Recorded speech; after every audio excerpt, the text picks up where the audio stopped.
Imagine a little boy losing his mother at 5, growing up with a cruel stepmother, and facing a world so harsh it could break anyone. Yet somehow, he went on to become one of Hollywood's most beloved stars. This is James Garner's story. And if you've followed Hollywood over the years, stay until the end. You'll be amazed by a secret from back then. It's nothing like you think. James Garner wasn't born into luxury. He was born James Scott Bumgarner on April 7th, 1928, in Norman, Oklahoma. And from the very beginning, life was ruthless.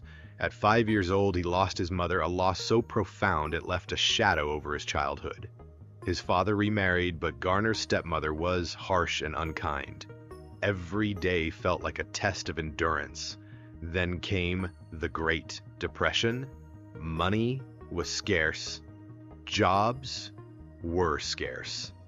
And security, forget about it. James, the youngest of 3 boys, had to grow up fast, much faster than any child should. He learned early that life wouldn't wait for him, that hardship was the rule, not the exception.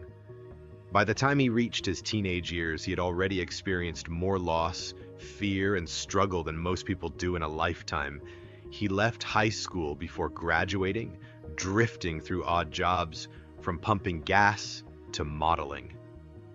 And yet, through all of this, he developed something invaluable: resilience, grit, and a quiet determination to survive and shine, no matter what the world threw at him. But the story doesn't end there. In fact, what came next would push him even further, beyond what most could imagine. Before the cameras, before the fame, James Garner was a soldier. He joined the Merchant Marines and later served in the Korean War. Imagine that. A young man, barely out of his teens, facing a war he didn't choose, facing bullets, chaos, and near-death experiences. He was wounded not once, but twice, and yet he survived. Twice awarded the Purple Heart, Garner returned home a different man, stronger, tougher, and with a quiet courage that would carry him for the rest of his life. But when he came home, he didn't know who he was or what to do next. The world of acting wasn't even on his radar, and yet fate has a way of stepping in when life seems darkest.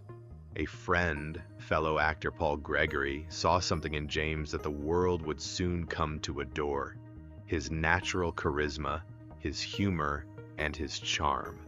No fancy training, no Hollywood connections, just raw presence. One commercial led to a small role.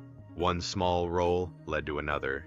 And then suddenly, the boy from Oklahoma, scarred by loss and war, was standing on the threshold of something extraordinary.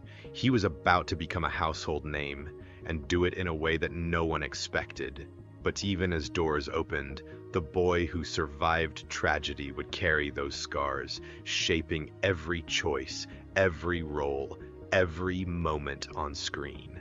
By 1957, James Garner was about to step into a role that would define a generation: Brett Maverick. But this wasn't your typical cowboy. Forget the stoic, brooding heroes you'd seen on TV. Maverick was witty, clever, and charming. The kind of guy who could outsmart his enemies with a grin instead of a gun. Audiences were mesmerized. Here was a man who seemed like he could be your neighbor, your friend, but with a spark of adventure you only dreamed of. Garner's performance wasn't just entertaining. It redefined what it meant to be a leading man on television.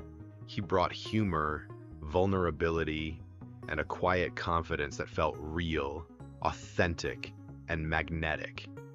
Suddenly, the boy from Oklahoma, the one who had lost so much, survived war, and learned to fight for his own survival, was a star. But fame didn't make him arrogant. He remained grounded, humble, and deeply aware that every laugh, every cheer from audiences was a gift he had earned through resilience and hard work. And yet Maverick was just the beginning. The world of film awaited, and Garner was ready to conquer it on his own terms. Garner didn't stop at television. The leap to Hollywood films is one of the toughest in show business, but he made it look effortless. In The Great Escape, 1963, he played opposite Steve McQueen, bringing a quiet intelligence and charm that made his every scene unforgettable. Then came The Americanization of Emily, 1964, a daring, dark satire of war paired with Julie Andrews, showing his ability to blend humor with serious, thought-provoking themes. And yet, he didn't limit himself. In comedies like Support Your Local Sheriff, 1969, Garner brought the same charm audiences loved on TV, proving that he could make people laugh, cry, and cheer all in one performance. He became a master of balance. Heart, humor, and heroism rolled into one. Garner's secret? He never tried to be larger than life. He simply was life, flawed, relatable, courageous, and human. That authenticity made him unforgettable, and it's why decades later, audiences still remember him not just as a star, but as someone who felt like family. But behind the laughs and charm, a more private story was unfolding, one that would show just how loyal and devoted this man truly was. In 1956, James Garner met Lois Clark at a political rally, and it was instant, like two worlds colliding in perfect harmony. Most people would have thought it foolish to marry so quickly, but for Garner, it was undeniable. Just 2 weeks after meeting, they said, "I do." In Hollywood, where relationships often burn bright and fade fast, theirs would endure nearly 6 decades. Their marriage wasn't just a headline, it was a partnership built on respect, loyalty, and understanding. Garner often called Lois the love of his life, the anchor who kept him grounded through fame, career chaos, and personal struggles. He embraced her daughter Kim as his own, stepping into the role of a devoted father with warmth and integrity. Later, they welcomed their daughter Greta into a household full of love, laughter, and the echoes of Garner's own extraordinary journey. This wasn't a Hollywood romance. It was real. And that authenticity bled into everything he did, on screen, off screen, and in the hearts of everyone who knew him. But while his personal life was thriving, Garner's professional life was about to take another groundbreaking turn. In 1974, James Garner stepped into a role that would redefine television forever: private investigator Jim Rockford. But Rockford wasn't your typical hard-boiled detective. He lived in a trailer by the beach, avoided confrontation when possible, and often struggled to get paid. He solved problems with brains, charm, and wit, much like Garner himself had navigated life. Audiences fell in love immediately. Here was a hero who wasn't perfect. He was relatable, flawed, and deeply human. Garner brought humor, toughness, and a quiet sense of justice to the role. Every glance, every smirk, every clever line revealed a man who understood people, timing, and the art of storytelling. Behind the scenes, the work was grueling. Garner did many of his own stunts: car chases, fight scenes, even dangerous physical sequences. His knees paid the price, enduring years of intense strain that would later require multiple surgeries. Yet he never complained, never cut corners, and never let the audience see the toll it took. That commitment to authenticity made every scene feel alive, every moment unforgettable. And while Rockford brought him fame and accolades, including an Emmy in 1977, it also revealed something deeper about James Garner: the relentless drive, the loyalty, and the heart behind the Hollywood legend. James Garner wasn't just a star, he was a man who stood his ground. Hollywood is full of stories of actors bending to the whims of studios, but not Garner. When Warner Brothers tried to control him with unfair contracts, he did something nearly unheard of. He sued them and won. That courage made headlines, but more importantly, it reflected his character, principled, determined, and unwilling to compromise his dignity. Off-screen, he was just as remarkable. In 1963, Garner marched at the historic March on Washington, standing for civil rights at a time when it could have jeopardized his career. He quietly fought for fairness, equality, and justice, not seeking fame for it, but living by his values.